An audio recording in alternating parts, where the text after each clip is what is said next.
stands for automatic robotic arm. Once the conveyor starts, Ada will be able to deposit the trash in the trash bin.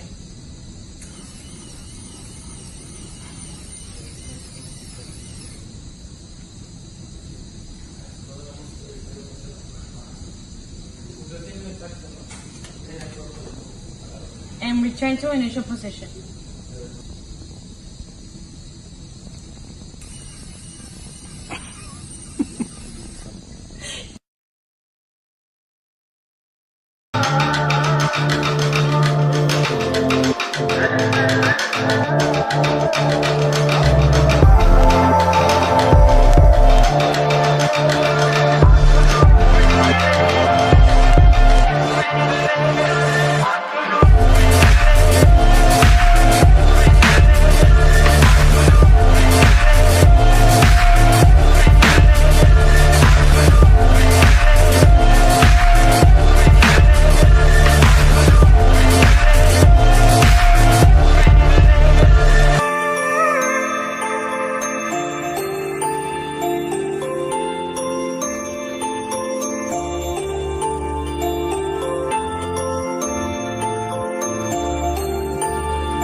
This power outlet powers the power supply, powering the PLC to 24 volts.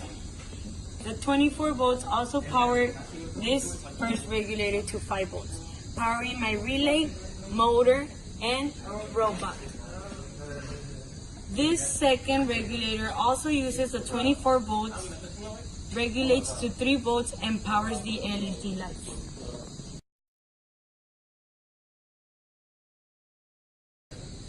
We first started our production in our camp project by sawing the wood that's here and painting it purple because I had a lot of girls in my team. I cut the material using a bandsaw and milled it so it can come out to its size. This is a CNC that we did for our project with the LED lights. Right now it's at emergency stop. Can you come closer? We 3D printed this chair on the side. It wasn't a chair, it's like a holder for our motor. It's 5 volts. We have also 3D printed our limit switch holders, and here we have ball bearings that are used to rotate our rod that helps our conveyor move forward, and this is our conveyor belt.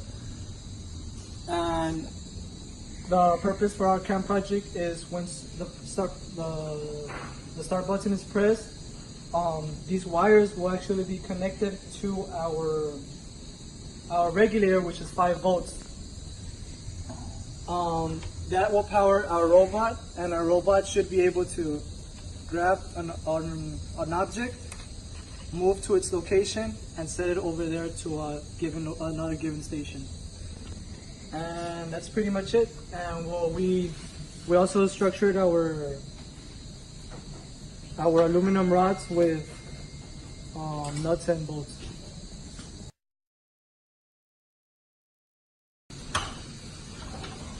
Here is our PLC program. This is actually our final draft. It consists of counters and timers.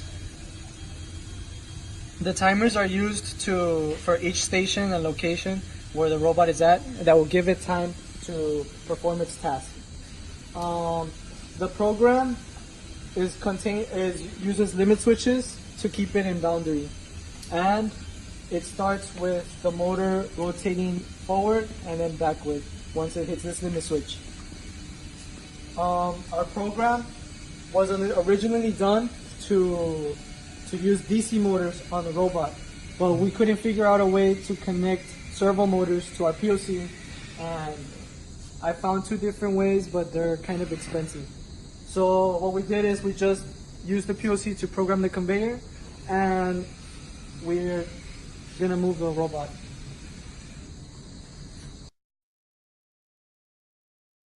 Oh, give me it!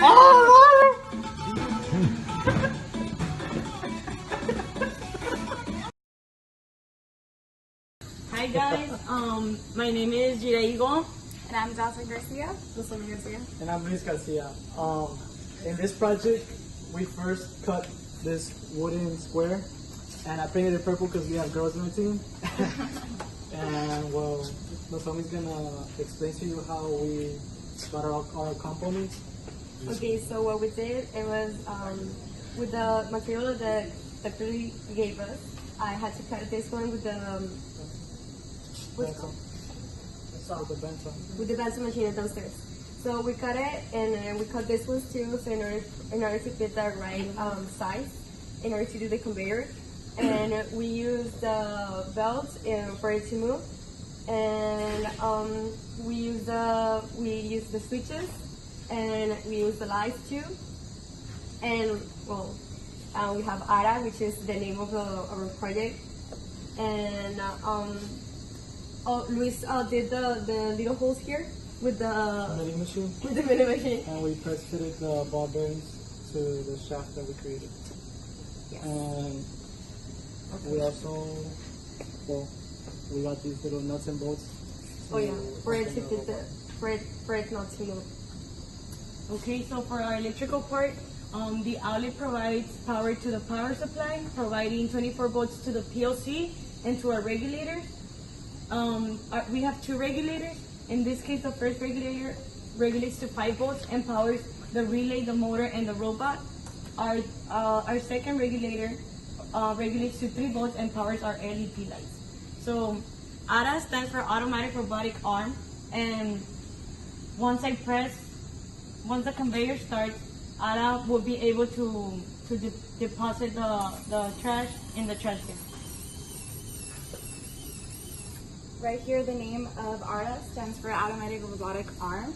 This is a robot and it's being automated and looking like an arm. This is an aluminum composite and it was made in a CNC machine. Just a little plaque that we got here so it can fit the conveyor belt. Fun fact, our robot is actually made of 2 robots.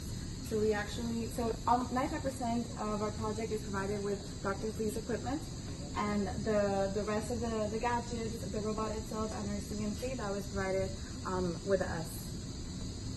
Question. Well, Is the for robot- the PLC program, we use counters for the limit switch. Our only timers is the time it takes the robot to deposit the trash can. I couldn't code the Arduino program because we didn't have enough time, and I was trying to make this work. And well, I barely got it to work yesterday. I was supposed to correctly, and that's why we couldn't code Arduino. I coded it only up to where it reaches for the thing, but it doesn't grab it. The claw, we made a prototype. We 3D printed one. We also 3D printed our limit switch holders and our motor holder. And the claw, we first made a prototype, and we couldn't make it to fit the gear in the bottom. So Our biggest constraint was not making the robot and was not making the conveyor belt, but the actual claw itself. So we had gone through a process of making about 3 to 4 claws. Also, we had to make the robot a couple of times. We also included a new robot. We redesigned the entire robot itself, and we decided as a team that the best idea would be to combine the gadgets that actually were working towards our conveyor belts. So that's one of the reasons too why we have two different programs that program the robots. Okay. That's it. Any questions? Concerns?